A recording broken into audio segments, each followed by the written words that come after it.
Being a single issue voter is one of the highest forms of privilege. What? Yeah, I said it. If you can go to a ballot box and have your only issue be something that happens overseas or some random issue about AI, you have a pretty good life. While other people have to worry about their cost of living, their health insurance, education for their kids, safety, bodily autonomy, all you have to care about is one thing. And if that candidate doesn't do that one thing you like, you don't give them the vote. Meanwhile, the rest of us have to balance out the calculus of all the different things we care about and who checks most of the boxes. Which is why the idea of voting for the lesser of two evils is very common in politics, because you won't have somebody check all the boxes. But to have it only be one box to check is really simple and really cushy. But wait, there's more. So if you're a single issue voter, you can miss me. Because my life doesn't just operate because of one thing. I have to worry about multiple things when I vote.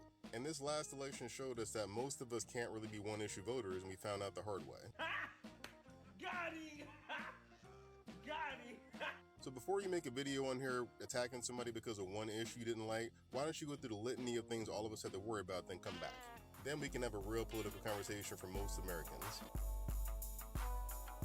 What really bothers me about Congresswoman Jasmine Crockett running for Senate in Texas? She's black. That's what the problem is. She is fucking black, and stop trying to feed us shit and calling it cake. Y'all want to be racist, but you don't want the fucking title because you're a leftist. Shut that shit up. Like, y'all move the goalposts more than you wash your own ass, because all it was we don't need any politicians taking any AIPAC money. Jasmine Crockett does not receive a single AIPAC dollar. Not a single AIPAC dollar. And nobody is bringing up the fact that the other person that's leading in the primaries against her has a Zionist billionaire funding their campaign. But we're so worried about where certain dollars are coming from when we're looking at the political contributions that a candidate is taking. This is the same shit that y'all did last year at the election. Y'all went on these anti-black racist crusades against Kamala Harris and postured yourself as white people, over speaking the individuals in marginalized communities here in America and abroad, because you want to virtue signal and you want to play morality Olympics. Where the fuck did that get us? We are not falling for this shit again, and we're not letting you do it. Y'all are just fucking bigoted. Y'all hate the fact that a black woman is running and that a black woman has the potential to take a seat, because you will not have a white politician in there that is virtue signaling for you, but a black woman who is actually interested in serving all marginalized communities.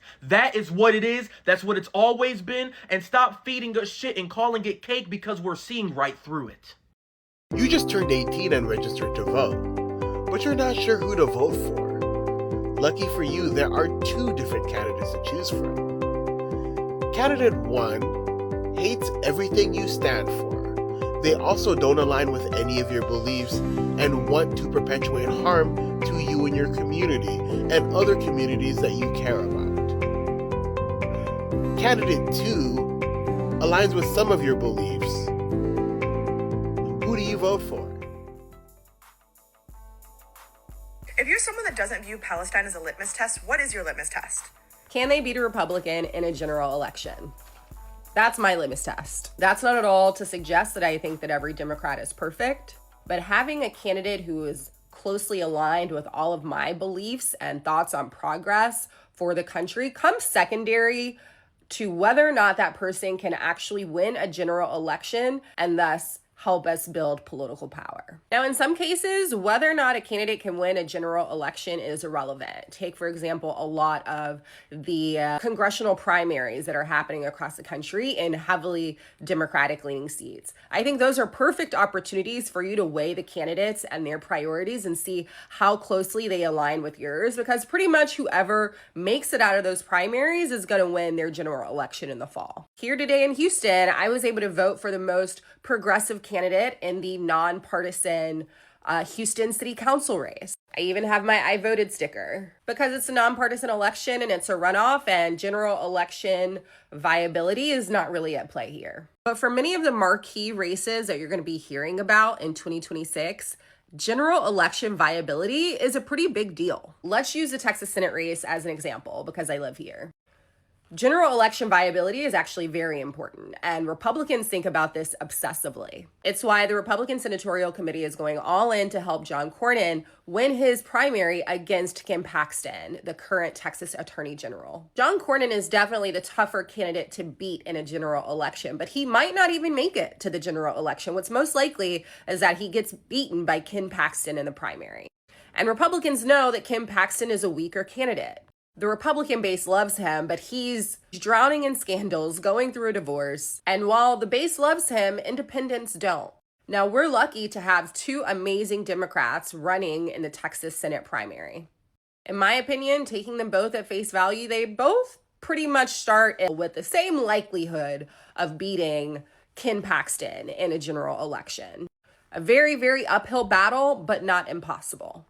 And how I will be making my decision is who has demonstrated the best understanding of their path to victory to beating Kim Paxton, which I view as a moral imperative. I think most people would agree that the problem isn't even necessarily having a litmus test. People can make up their minds for whatever reason about who they're going to vote for. Especially in primaries, that's precisely the time that some of these tensions should be worked out. But when the litmus test for the primary becomes the reason, well, I'm not supporting them in the general election, for a lot of us who view winning these elections as Democrats as a moral imperative, that's when you start to get the side eye, because it's, as somebody who, my candidate might not win a primary, but come the general election, I'm still supporting and organizing and working to elect the Democrat on the ticket.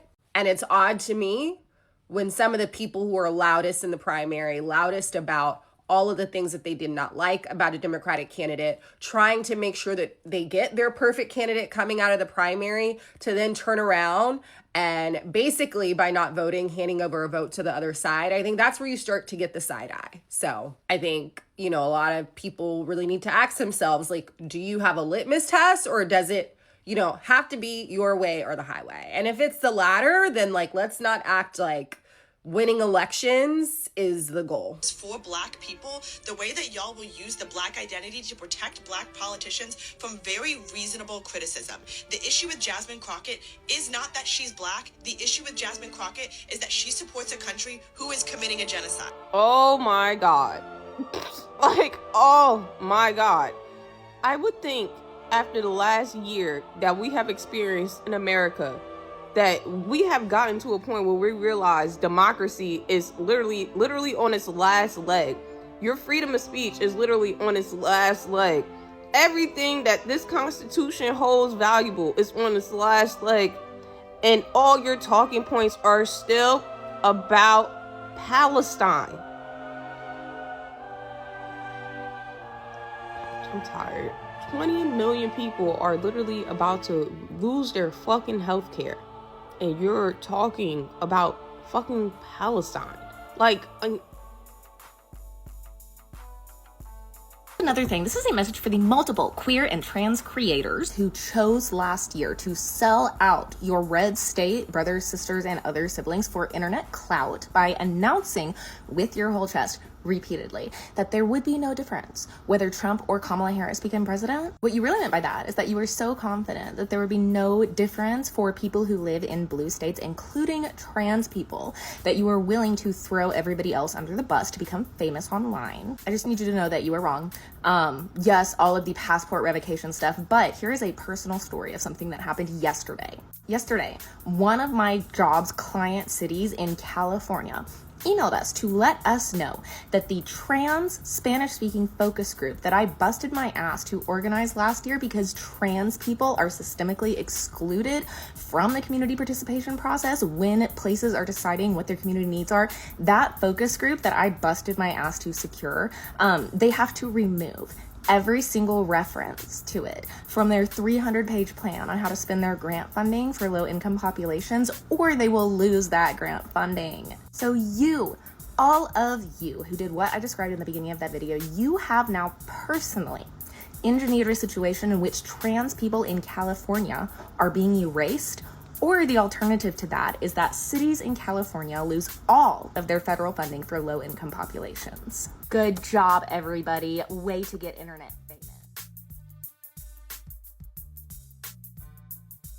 reason why the left seems to lose is because a lot of people, mainly white leftists, are criminally unserious about the things that the left support. And this includes the genocide of the Palestinians. Like, the more that I interact with so many white leftists who are pro-Palestine, the more I understand why we keep fucking losing as a collective. Because you have dumbasses on the internet like that girl who said that she wanted to get in touch with the Mamdanis so that she could create a dress in traditional Palestinian garb for Rama, Mamdani's wife. Her thought was, if she had her wear this traditional Palestinian dress, that people would no longer be able to ignore the genocide going on in Gaza.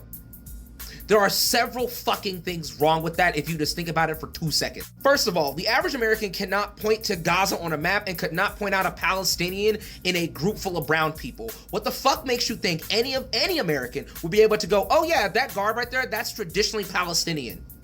I say this because the person who made that post apparently can't even point out Palestinian traditional garb because Rama's worn it before in front of press and shit. I'm sorry, I don't even live in New York, but did we watch the same fucking campaign? Zoran was always talking about Palestine. Always. If he wasn't talking about New Yorkers and their plights, he was talking about the plights and struggles of the Palestinians as they're being genocided. Like, please, let's be serious, actual. Let me hold the hands of all the white leftists watching with this next part.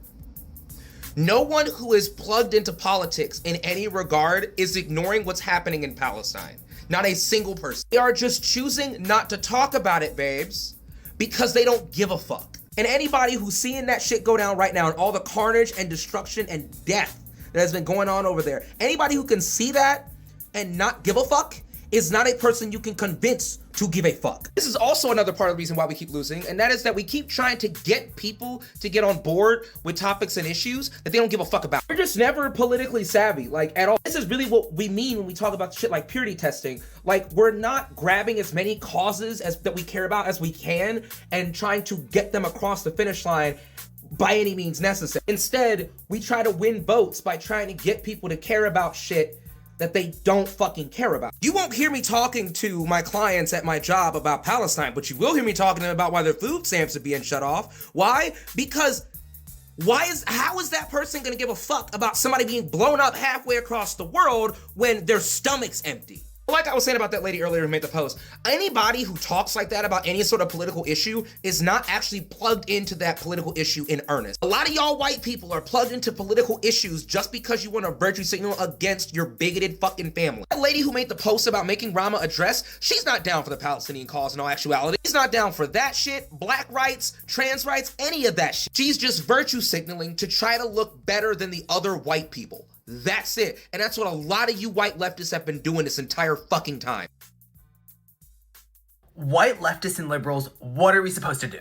I totally understand having opposition or disagreement with Jasmine Crockett, for sure. Even though she has not accepted the AIPAC money, she has not come out and denounced Israel for genocide.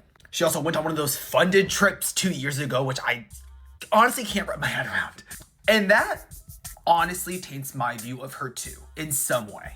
But as a progressive, I can't help but to notice some of these especially white leftists coming out of the woodwork saying we should not support her at all for the Senate race. Not only saying that, but also saying, oh yeah, James Tallarico, he's worse. So by that logic, we are polling yet another 2024 and we are nitpicking and being ultra specific such that Ted Cruz is gonna win. Ted Cruz, who voted to criminalize boycotting Israel and Israeli businesses, along with not believing in climate change and taking away healthcare from people. The idea of being a progressive rests on progress, which is to say that we need to get there. There are steps to get to where we want to go. I also have the tendency of being like, you know what? Let's just mess it all up. Let's screw it. But we literally have no choice but to look at the bigger picture. If we want any hope there, what else can we do? I know the lesser of two evils whole thing is not what's going to mobilize the Democratic base or the progressives, but I'm starting to think that some leftists, again, a lot of them white, just want things to get worse, to operate in this learned helplessness model that isn't really helping people, especially the people who are negatively impacted by the Republicans' actions in the state of Texas. You're confusing care with prioritization. People still care about Palestine, they just no longer have the ability to prioritize it as highly as they used to. And quite frankly, Every single Never Kamala leftist was warned about this.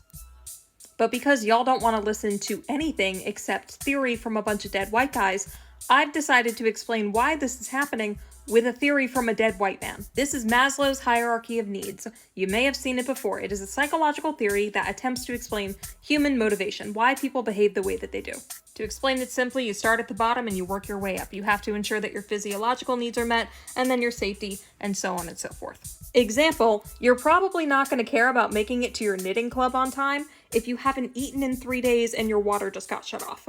You are going to behave in a way that meets these needs first before you work your way up to hit this. You want people to behave in a way that prioritizes Palestine, a country that is thousands and thousands of miles away that the majority of Americans knew absolutely nothing about prior to October 7th.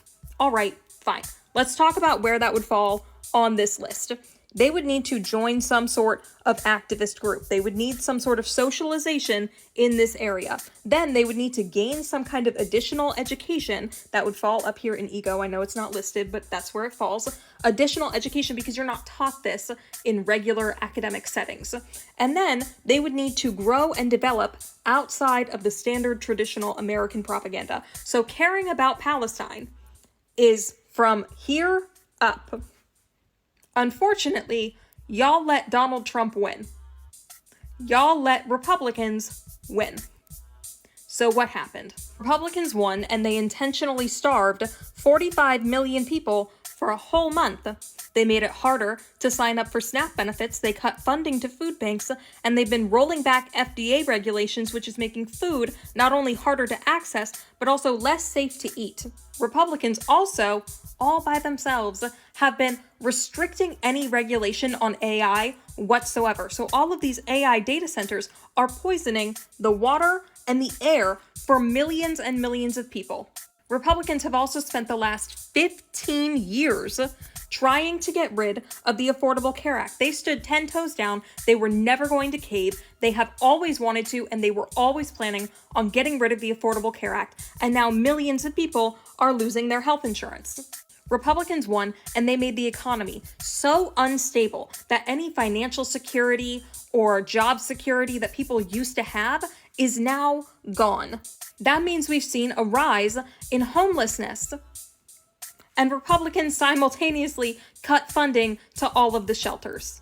And then just to top it all off, Republicans all on their own without the help of a single Democrat passed a budget that funded the largest domestic paramilitary that was given carte blanche from Donald Trump's conservative Supreme Court to racially profile people and snatch them off the street. 80 million people in this country identify as Hispanic, and countless others are being targeted. They are being snatched from their homes, their cars, their jobs, and their schools. These people have lost their safety. You want people to prioritize Palestine. Fine. Great. That's a wonderful cause. However, that starts here in this blue area and goes up. People are not able to prioritize Palestine when they themselves have not eaten. That is the problem, and that is what you were warned about. This whole theory is you have to put the oxygen masks on yourself first before you can help other people. That's what this is. And you were warned that this was going to happen. But hundreds of millions of Americans in one way or another are now stuck in these yellow and green areas because of Republicans. And y'all don't care about keeping Republicans out of office. So you're going to keep running into this problem.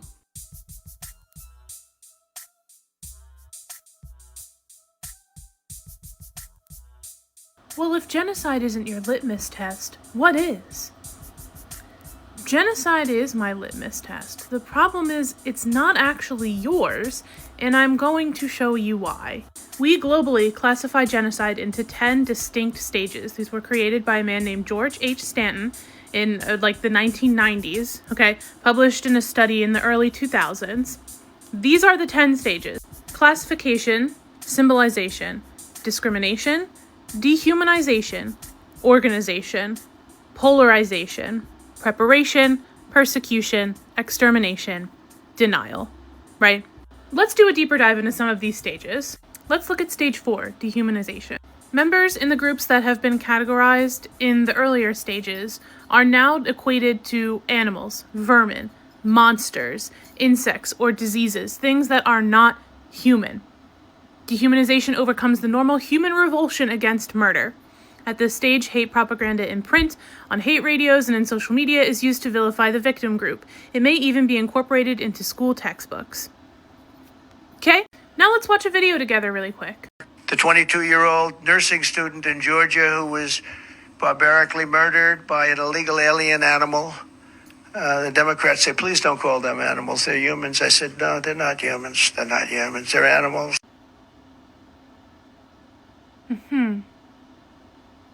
Right. And while I have you on the subject of dehumanization, what would you call it when the state legislates where an entire group of people can and cannot piss? What would we call that? What would you call that? And I know you might not have seen this while you were moral grandstanding, but Amnesty International just put out a whole report about how we are actually torturing people in Alligator Alcatraz, putting them in 4x4 cages where they can't sit down or lay down and they stand in the sun for hours, where there's no access to shade, where when you're inside the lights are on 24/7, there's no access to potable water. People are being held there for indeterminate amounts of time. We are torturing people by all international standards in our own country right this second. Right now. And y'all want to get on here and look people in the eye and say, well, I just can't vote for Jasmine Crockett. I just can't vote for Kamala Harris. I just can't vote for insert seemingly only black women candidates somehow. Because they don't take a strong enough stance for Palestine. There are people being tortured in concentration camps on our own soil right now. Right now. Please don't be so revolutionary that you think electoral politics don't matter, and please don't be so moderate that you think electoral politics are all of what matters. Thank you for making this comment, because I actually have a challenge for the online left. Y'all have made some variation of this comment time and time again, that Democrats do not have the ability to win without you. That if Democrats want to win, they need to explicitly appeal to you with a vehemently anti-Israel, Gaza is the #1 priority platform. You hold the keys to the kingdom, and unless Democrats do that, they are going to lose. You say it over and over and over again, but can you actually back it up? Because we've had thousands of elections this year.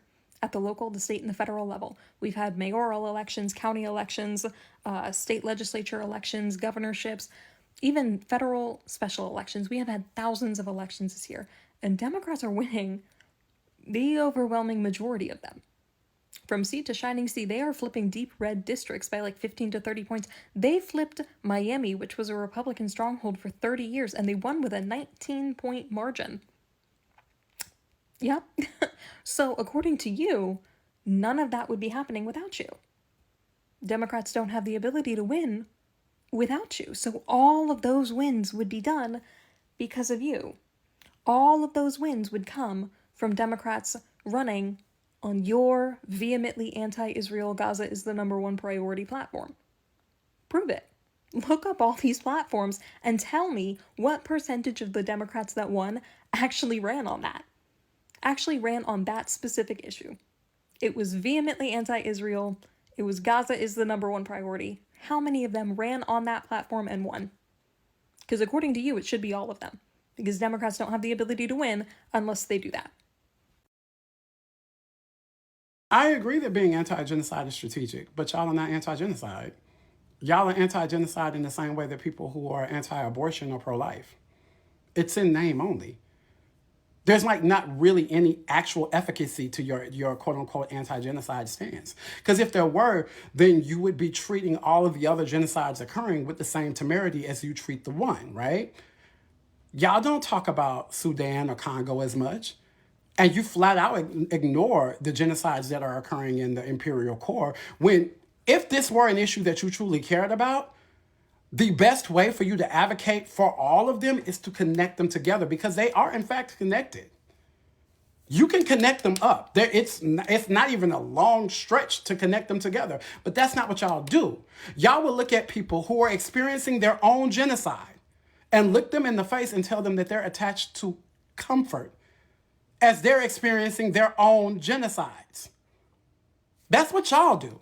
And you do so to evade accountability for the ways that you have set your asses here in this imperial core, benefiting off of the genocides happening in the imperial core and ignoring it on a daily basis. But instead of doing some reflection to engage with that, you found a little pet project that you can project and perform a bit of morality around so that you don't have to take accountability for yourselves. But yeah, if you were actually anti-genocide, let's do it. But then that means you got to go ahead and look in the imperial core at the way that y'all are still acting here and the way that a lot of y'all are still benefiting from the genocides that never stopped, that are foundational to this nation state. Here, you'd have to deal with the ethnic cleansing that is happening out in the open right now, right here. Because, baby, we charged genocide like 50 years ago. And y'all have been sitting here comfortably. And again, you're looking at the people, in a lot of cases, who are experiencing genocide themselves and telling them that they should not care about their own lives, that they should be willing to offer up their lives as fodder, that they should be willing to further commodify themselves to allow you to evade accountability for dealing with the way that you've continued to commodify them and benefit off of their genocide. So yeah, let's be anti-genocide, right? Let's do that. Further, again, if we're going to talk about New York, y'all are going to have to engage with the fact that, one, this Mamdani win is not all y'all are making it up to be. It's beautiful that it happened, but it is one city in an already blue state. And quite frankly, that blue state ain't exactly all of that progressive to begin with. Because again, y'all can sell that flex about New York being liberal or progressive to other people who ain't lived in that hole, but I've lived in New York. It's not progressive. Okay, y'all got Kathy Hochul as a fucking governor. And New York is the financial core of the imperial core. How progressive do you actually think it can be? Like, let's keep it all the way real, right? You have work to do in New York. And I'm glad for the organizing that's occurred there and for the steps that are being made there. But there's a whole hell of a lot more to do there. So let the people of Texas worry about what they're doing. Again, the lesson of the Mamdani race was to shut out the noise and let the local organizing in the local political landscape lead the way. Y'all need to do the same with Texas. Shut the fuck up and let the local organizing and the local state and political landscape lead the way there.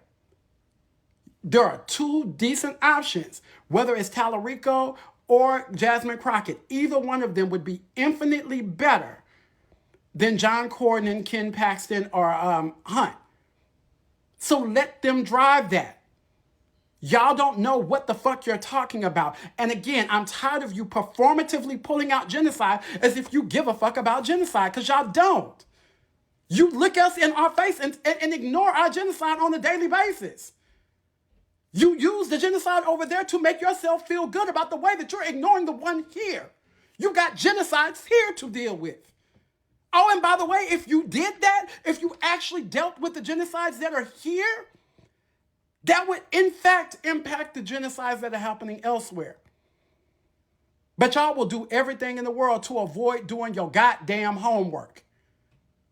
Like, I'm sick of y'all doing this performative ass morality.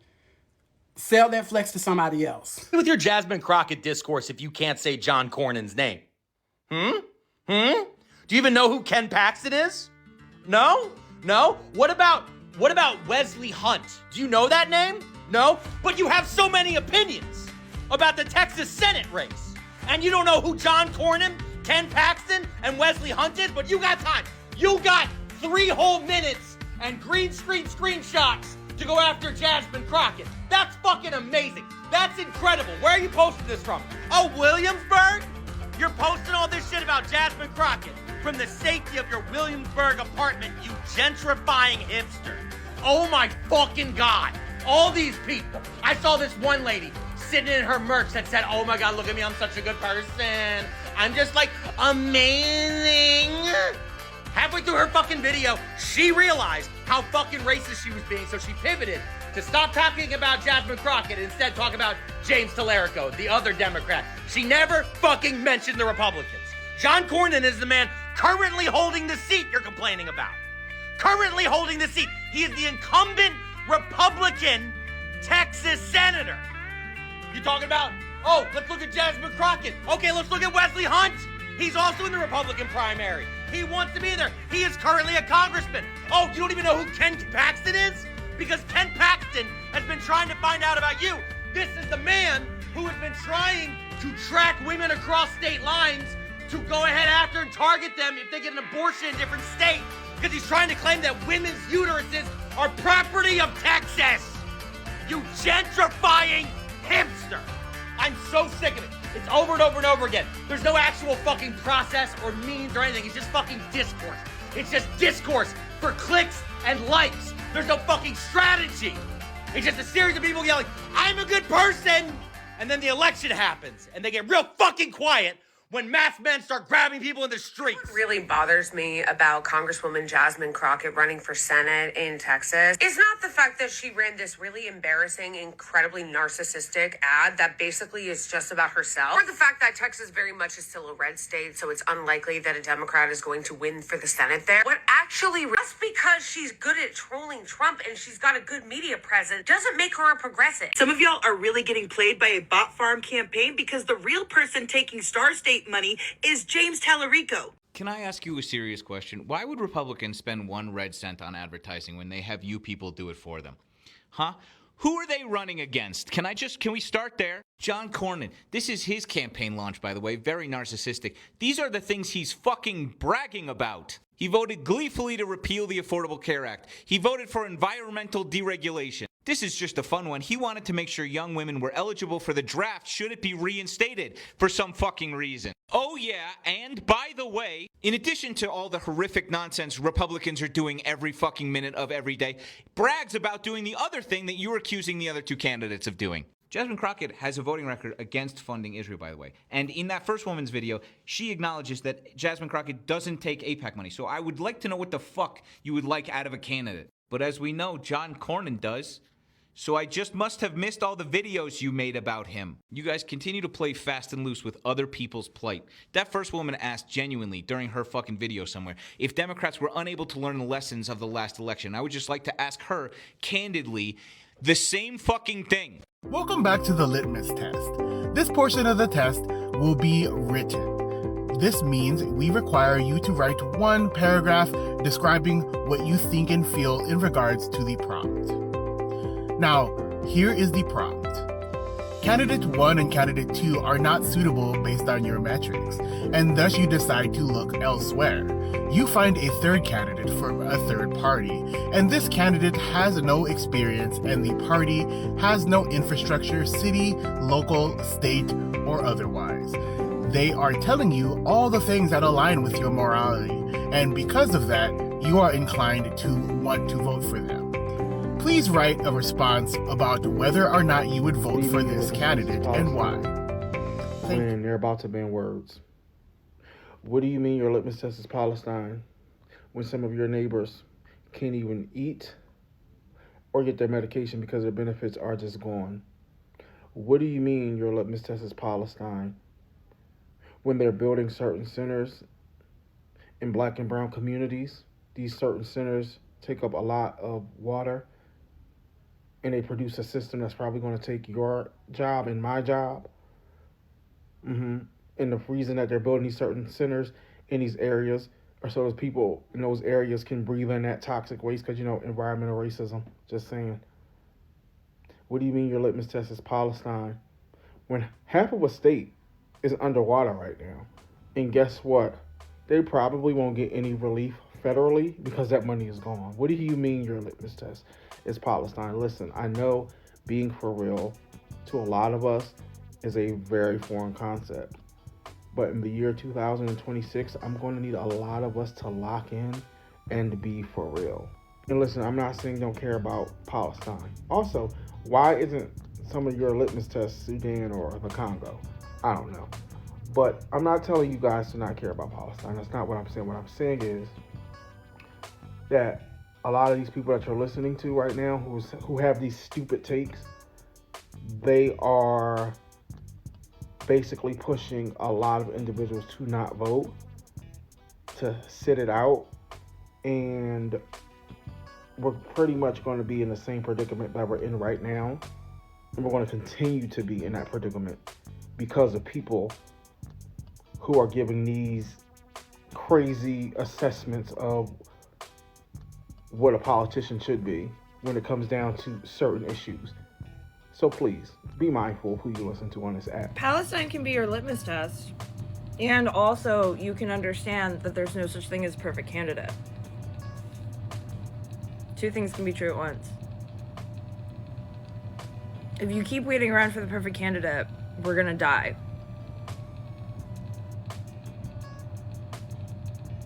Just want you to know that. This is what happens. This is what happens when you live in a red state and a bunch of blue leftists in safe states start fucking with our politics. And I'm gonna keep saying it through the Senate race and the governor's race for this next year in Florida. You can ask us what you can do to help, and you can do that thing, or you need to shut the fuck up. Because right now in a lot of red states, our main priority is getting Republicans out of office. Because we can't do anything else until the Republicans are out of office. That's it. I love this game. Okay, yeah. What about Congo? What about Sudan? What about the fact that the Holocaust started with queer, trans, disabled people of color? How many Korean people died during occupation during that same time period?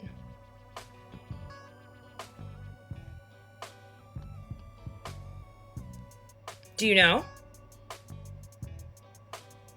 Or are you just saying this to pat yourself on the back so you can do nothing and call yourself an activist? Because Black Americans are being lynched in the streets in broad daylight. In our own country. And I don't know about you, but I don't know how well we're going to be able to help the people of Gaza if we're all homeless and starving as well. So, find me the candidate.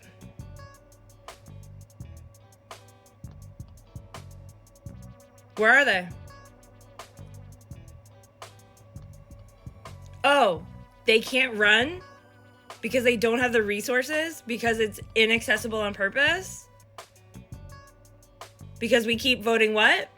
Oh, we're not voting? Right, we're not voting.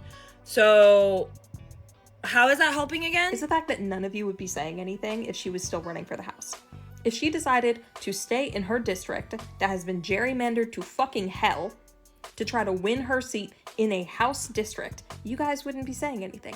And I know you wouldn't be saying anything because you didn't say anything last year. And all of this so-called evidence that has just magically fallen into all of your guys' laps that you're not questioning the integrity or intentions of, all of that evidence would have been relevant last year, but you didn't say a fucking peep. Not one goddamn word. In fact, a lot of you guys supported her becoming the ranking member of the Oversight Committee when that was going on. You've been supporting her the whole time. But it's the second that you saw a Black woman getting too big for her britches that you had to tear her down. You had to jump in on the anti-Blackness. You just couldn't help yourself. It's the fact that a Black woman wanted to further her career and in your mind take the place of a white man that you just had to fucking smear her. You just had to do it. You couldn't help yourself, and you guys will never unpack that. You guys will never address it, and you'll never admit to it. Y'all been on this app for 40 days and 40 nights, blaming leftists for everything under the sun. I mean everything. Where are the pitchforks for the Democrats? And may I ask what your plan is? What is your plan now that the Democrats continue to sell you down the fucking river? What is your plan? Because you've been asking us what our plan is for the last, 2 years? Well, our plan has always been the same. Always been the same. Organize. Try to figure out what can we do to stop the capitulation to the Republicans over and over and over again. And I promise you, voting blue, no matter who, is not going to get you there. Okay, so let's go in order. You said blaming the leftists for everything, right? Whole time, majority of liberals' pages are calling out Republicans. If I go to your page, mind you, your username is slaying the libs. You only talk about Democrats. You blame Democrats for everything, even the actions of Republicans. Think about Hurricane Helene, right? Yeah, y'all were all making videos blaming Joe Biden and all the Democrats. Right. We remember. When do you call out Republicans? Huh? And then you say plan. You bring up plans, right? And you say like, Democrats, what is your plan?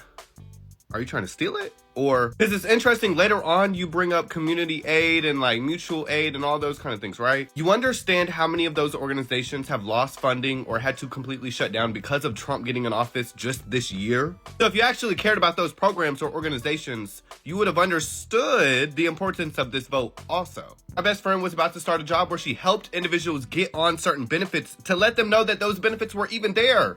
The job no longer exists because of fucking Trump. And if people are getting the information about how to eat when they are starving, they're gonna fucking starve. But when y'all act like y'all give a fuck about people and you're like, oh my God, you voted? You don't care. You don't either, bro. You don't care about harm reduction. You don't even understand that fucking concept. That yes, Democrats might not be perfect, but Republicans are fucking worse. It's interesting you bring up 2 years. Because if it was just 2 years, that's still an issue. 2 years and I still haven't heard a response. I haven't seen an answer yet. But my love, it's been longer than 2 years. I don't know if you know, like leftists have existed longer than 2 years. 2016 wasn't 2 years ago. So I'm not sure if that's just when you started paying attention to politics, because it makes sense. That's why the lack of understanding of how American government works is so little. But you say y'all have always had the same plan, right? Organized. What? TikTok lives? I'm confused. And then you bring up voting blue no matter who. If y'all don't like voting blue no matter who, can y'all put up a candidate? Fuck. In the primaries in 2024, it was withhold your vote, don't vote, don't vote, don't vote. That's when we fucking choose. So if you're not going to participate in that choosing, don't get upset by who got chose. Really gotta stop platforming these people, because now that one creator got everybody saying litmus test. Litmus test for this and litmus test for that. That's that same creator y'all listen to with that awful take about Beyonce and those really weird takes about VP Harris. And then that creator took the money they made from the videos with those bad takes in them and went to a Beyonce concert. Y'all still listening to these folks after they've proven that they don't care about vulnerable and marginalized communities here? Y'all still listening to these folks when they have demonstrated that they have no plan, that there is no course of action. They just want to demonstrate how good they are and how absolutely superior they are to everybody else. Meanwhile, they've been virtually useless this entire time. And now we're listening to them about a litmus test? The litmus test being offered to you is a tool of supremacy culture. Let's unpack it. Politics isn't a checkbox, and litmus tests flatten reality. They do not consider people's lived complexity, their trade-offs, and their survival. And when we talk about supremacy at work, I want to connect it to the tenets of supremacy culture. So I'd say either or thinking would be the underpinning here. The belief that only two options exist, that you either have to agree, and if you don't, you're a bad person too. Moral purity isn't a strategy in point two. Litmus tests prioritize feeling right rather than doing right by the collective. They prioritize ideological performance and public righteousness over material outcomes. When we think about the supremacy culture at work here, we're talking about perfectionism. Mistakes or partial alignment invalidate the whole person in that framework, which is why we should not be utilizing a framework that is undergirded by supremacy culture tenets. Litmus tests harm the most vulnerable. Not everyone votes symbolically. For marginalized people, voting is often about harm reduction, survival, protection. But when we think about the set of people that are the loudest in this argument, we go to the tenet of supremacy culture regarding power hoarding. Those insulated from the harm believe they have the right to set the standards that others must meet, including their suffering. Litmus tests ignore how power actually works. So for example, in this past election, people told you different sides of the same coin. That is not true. If you look merely at the havoc wreaked on marginalized communities around the globe due to the shuttering of USAID, you will see the number of lives that have been impacted and are projected to be lost. Power doesn't exist in a vacuum. Courts, budgets, legislatures, constraints. When we talk about supremacy culture, we're talking about a historism, ignoring history, systems, and structural realities in favor of abstract ideas. If they say it and they get views, likes, and clicks, they believe that they're actually doing something. They shrink movements, and we have seen this being battled out on the internet right now. They shrink movements. Coalitions win, isolation doesn't. Litmus tests exile allies, which is why people are saying, if this isn't your red line, then you shouldn't be here. They fracture movements, which is why you have people battling each other all across TikTok. And they reward expulsion over persuasion. Exiling someone, calling someone out to them is more important than building community. And when we talk about the tenets of supremacy culture, we're talking about individualism, that valuing of personal ideological purity over collective progress, collective community conversation. Litmus tests deny growth. People evolve, pressure works, leaders change because movements apply leverage. These folks do not want to have communication with people that have different opinions. They wield the word G-side as a weapon against people that they do not believe pass their purity test. We call that the fear of open conflict in supremacy culture, refusing engagement, pressure, or evolution in favor of rigid judgment. They believe they are right, they will not have a discussion, and the way to silence you is to call you out of your name. It has happened from both sides in this genocide that is occurring now, but moreover, it continues to happen to the most marginalized group that are the most impacted: the elderly, the sick, the disabled, the immigrant, African American women in this country are harmed by their rigidity. Voting isn't a love letter, okay? You can vote, plus organize, plus protest, plus run other candidates. All of those things can happen at the same time. Listening to the people that have this litmus test, you would believe that that is not possible. I'm here today to tell you that the tool of supremacy undergirding that is worship of the written word and ideological correctness, treating symbolic alignment as more important than real world impact. What is happening to my Latino brothers and sisters? What are happening to my folks that need their AIDS, HIV medicine, or their diabetes medications? What is happening to children that are starving across the globe due to the shuttering of USAID? And all of those things play a part in the decision making that all of us have to engage, unfortunately, in this era of our existence. Justice has never required collective, unanimous consent. It requires collective action despite difference.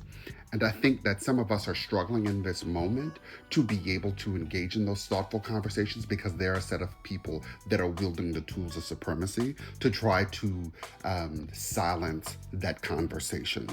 I invite you to set them aside and work in community and solidarity with those wishing to work in solidarity with you.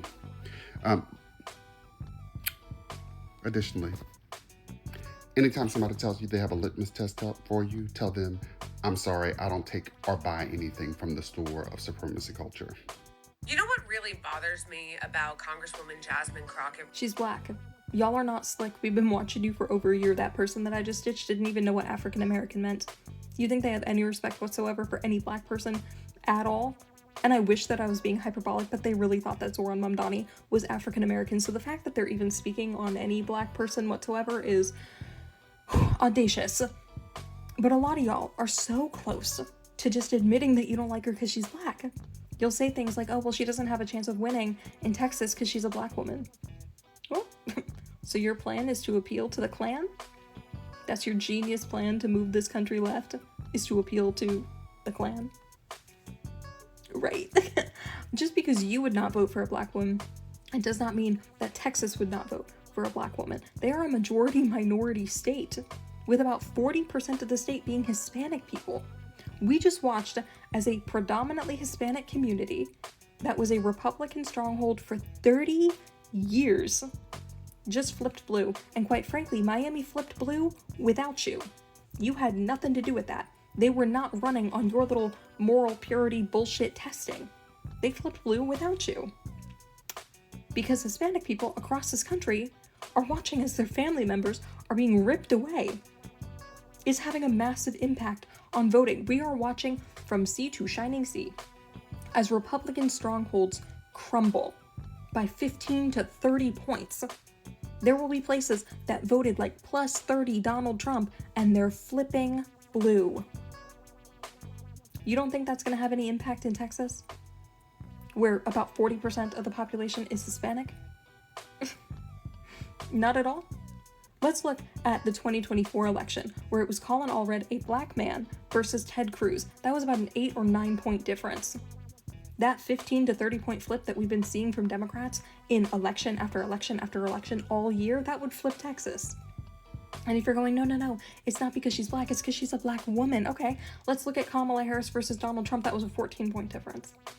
That 15 point flip would flip Texas.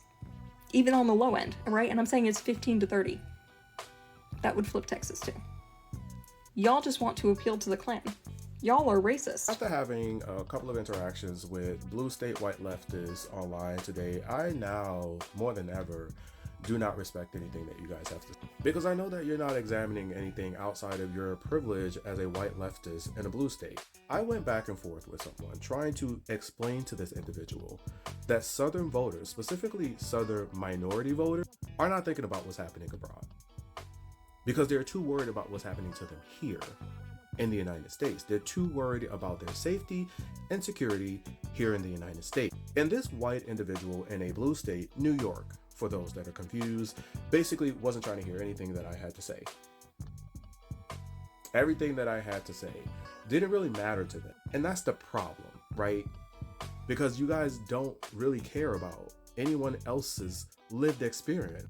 You guys live in this blue state white leftist privilege where the only thing that you have to worry about are things abroad and what's happening to communities abroad, foreign policy decisions that the United States is making, because you know that here in the United States, nothing will happen to you. Specifically, again, if you are in a blue state. I tried my best to explain to this individual and many different examples of why black and brown voters, specifically in states like Texas, don't really care about this conversation around Gaza. Specifically Latinos and black people in Texas. They're not focused on that right now. And I told you guys that this would happen in the last election. I specifically told this individual when motherfuckers don't feel safe and secure in this country, they're not going to be worried about what's happening abroad. This is the example that I will give a lot of you white leftists online that are still having this conversation and you still don't seem to get it. If my house is on fire and my family is being threatened, do you think that I give a fuck about what's happening to people in the house next to me? The house down the street? No, I don't. I'm thinking about my family and their protection and getting them to safety so that they feel secure. A lot of white people in this country, specifically white internet leftists, they will never ever examine the world outside of the privilege of being a white person and not having to worry about anything in the United States because they are white. And they look at the world and rationalize the way that they think about things, specifically when you are telling them lived experiences of minorities in southern states and what they are prioritizing right now. They don't care about that because they're saying in their mind, well, I wouldn't do that. Bitch, nobody cares what you wouldn't do. But at any rate, I got called Blue MAGA because I am telling these individuals to think critically, to use their fucking brains and get out of theory and come into reality and understand how these purity tests and litmus tests that they're applying to everything are actually counterproductive for progress, not just here in the United States, but abroad. These people aren't worried about Gaza. And it's not to say that it's not important. Because it is. This is something that we all should be talking about. Everyone should be concerned about that. But we in New York have the privilege of being able to do that because we are in New York, right? People that are in the South, they are worried about more immediate issues that are directly impacting them, that are affecting them directly. Losing your job because the government believes that you are unqualified because you're black. Being aggressively targeted by the police state because of the color of your skin. That could lead to your unaliving. Being rounded up by ICE because you look like you don't belong here. These are the conversations that a lot of Southern minorities are having. They're not having conversations surrounding Gaza. And I tried to tell this individual that, and this individual basically pretty much poo-pooed everything that I was saying, and then pretty much, did what white leftists do. Discounted everything that I said when I'm speaking from lived experience as a minority, speaking to my minority family members that live in the South. I asked this individual if he was having these conversations that I'm having with my family members in the South, and he basically ignored that question and started talking about Gaza again. after I said that people are thinking about the immediate harm that this government is inflicting upon them. And I again told people that this would happen if people don't feel safe and secure in this country. They are not going to be focused outward on what's happening abroad. He immediately ignored that and started talking about Gaza again. So that tells me again that white leftists really don't respect anyone else's opinion, specifically the ones that are in blue states. They are literally speaking from white leftist privilege in a blue state, of living in a blue state where they don't have to worry about a fucking thing, especially if they don't have minority family members that are calling them and telling them their lived experience of a minority living in a state that's not a blue state. You guys are absolutely the fucking worst people. Some of you are drunk on moral superiority right now. This obsession with a so-called litmus test for Jasmine Crockett running for Senate in Texas is fucking ridiculous. It's so unserious. Take your litmus test and shove it up your ass. While you're sitting on TikTok, playing ideological purity police, Republicans are busy consolidating power over how information is distributed, who controls the narrative, and which voices get amplified. You're arguing over vibes and hypotheticals while the right is building infrastructure? Babe, this is happening in real time. Major media conglomerates are increasingly friendly to conservative interests. Newsrooms are being hollowed out. Billionaires with right-wing politics are buying platforms, buying influence, and buying silence. Tech is consolidating, algorithms are tightening, and now even TikTok's future is owned by Larry Ellison, Felon 47's biggest donor. The new owners of TikTok do not give a single solitary fuck about your pseudo-activist posts. And you think the urgent priority is whether Jasmine Crockett passes your bespoke moral pop quiz? Be fucking serious. Single-issue voters sit on their high horse, like to act like they're brave change makers, but all they're really doing is shrinking the tent and handing power to people who don't give a shit about their litmus test. You don't get a medal for ideological purity. When you lose the Senate, you get silence. Haven't you learned anything from the last election? But here's the part you're not thinking through. You have helped fracture the coalition. You have helped kneecap the candidates who can actually win.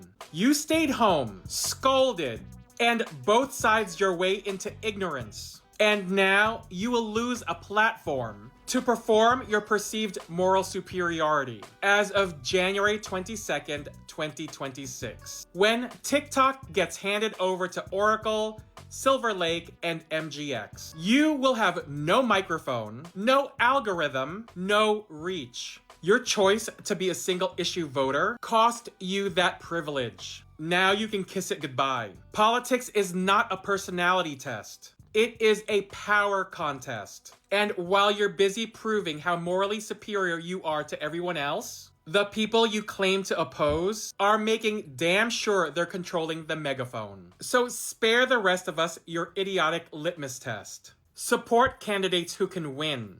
Protect the coalition. Fight for power before pretending you've already won the argument. This shitstorm we're trying to survive is what happens when you confuse righteousness with strategy. When you use Palestine as a litmus test and nobody else, right? No other indigenous peoples, like the ones on your land right now.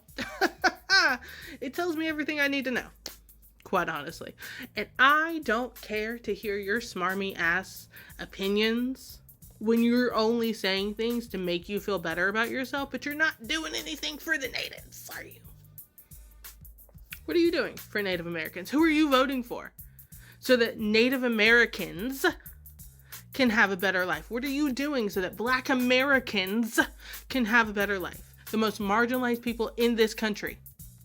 Because that's a litmus test. Okay? How your politicians treat the most marginalized people in this country is your litmus test. Because that's how they will treat other marginalized people not in the country. I'm going to need people to start living in the real world. Jasmine Crockett announced her run for Senate and all of the never Kamala bots All of the Never Kamala leftists, they're dusting off their platforms, they're stretching their Twitter fingers, getting ready to spread the new bullshit narrative against another black woman candidate. There's an old clip of Jasmine Crockett talking about Israel and how we in the United States have a relationship with Israel, blah, blah, blah. And you see people in those comments, I use the word people lightly because again, like 75% of them are fucking bots. You see comments underneath the post talking about I'm so disappointed. Oh, forget it. I thought I loved Jasmine. Oh, never mind. I'm not voting for her. I won't vote for anybody who takes AIPAC money. First of all, Jasmine Crockett has never taken AIPAC money. That's number one. And number two, what the fuck do you mean you're so surprised? What the fuck do you mean that this is shocking to you? Anybody out here who is surprised by Jasmine Crockett's pro-Israel stance or pro-allyship with Israel stance clearly does not follow fucking politics. And that is the issue that we have in this country. We have a bunch of super vocal people who don't actually follow the politics that they want to be so fucking vocal about. Because what do you mean you're surprised that a Democrat supports Israel and Israel's right to statehood? What the fuck do you mean? Have you been paying attention?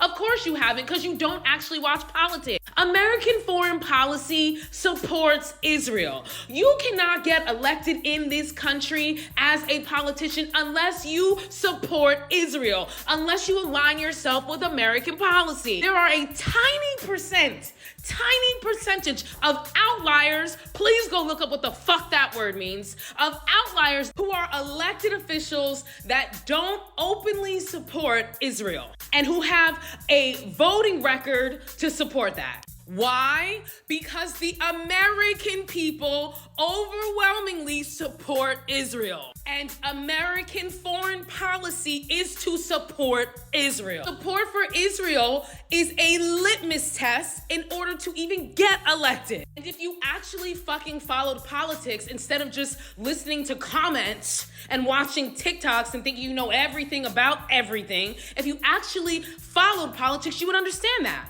And if you actually understood that, you would not be surprised that Jasmine Crockett supports Israel. Anybody out here who believes that a candidate, an anti-Israel candidate, can be successful in higher level offices in this country are fucking dumb. You are naive as fuck, and you are uninformed, and you don't understand the fucking political landscape in this country, which is exactly why all of your anti-Israel demands of Kamala Harris were fucking dumb, because you didn't even understand the political landscape that you were demanding this in. Y'all dummies want to take out your anger on Israel. You want to take that out on individual politicians. You need to go after the whole fucking system. Stupid. Y'all have the same dumbass, impotent mentality of people who go after customers for not tipping instead of going after the fucking corporate overlords for not paying you well. Folks need to wake the fuck up and come to reality. There are no viable political candidates in this country that can be anti-Israel. There are no leftists in Congress. There are no leftists in higher offices. Y'all are looking at a run-of-the-mill Democrat, Jasmine Crockett, and shocked that she's not upholding leftist principles. It's like, come to reality. OMG, if Palestine isn't your litmus test, then what's your litmus test? Someone who's anti-fascist. Yeah, someone who is not racist, right? Someone who is for the education of our children, proper education, and against the banning of books and the erasure of Black history in our schools. You know, kids are currently being taught that slavery was A-okay and that everybody did it, so it was fine. Right. Words are being banned. Yeah, people's litmus test is feeding fucking hungry kids, right?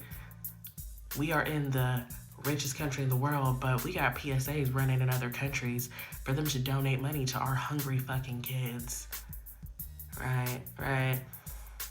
Ooh, or how about voting for someone who wants our kids safe going to school? Because, you know, school shootings are at an all-time fucking high because lack of gun control state by state. Yeah, so that's people's litmus test. Voting for someone who gives a fuck about that. Is what's happening in Palestine absolutely horrendous? Yeah. But you know what's also fucking horrendous? The shit that's going on in the US. Yeah. So people's litmus test is voting for the candidates who, by the way, already are the candidates. Last time I checked, I ain't seen no leftists running for anything in the state of Texas. So what they have is what they have, right?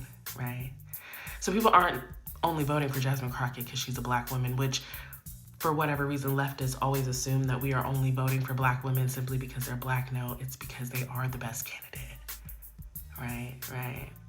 So yeah, that's people's litmus test. Food stamp benefits. We could expand our public transit systems and our public education system. I want to say something real quick, and it's not necessarily to this creator, but she had a lot of people under her comments, so I want to know something.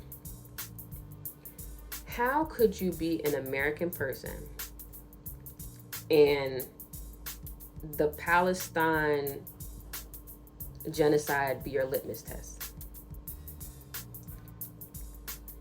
I'm not aggravated because people want to stand up for that. I'm aggravated because you all don't realize that you can't do it now.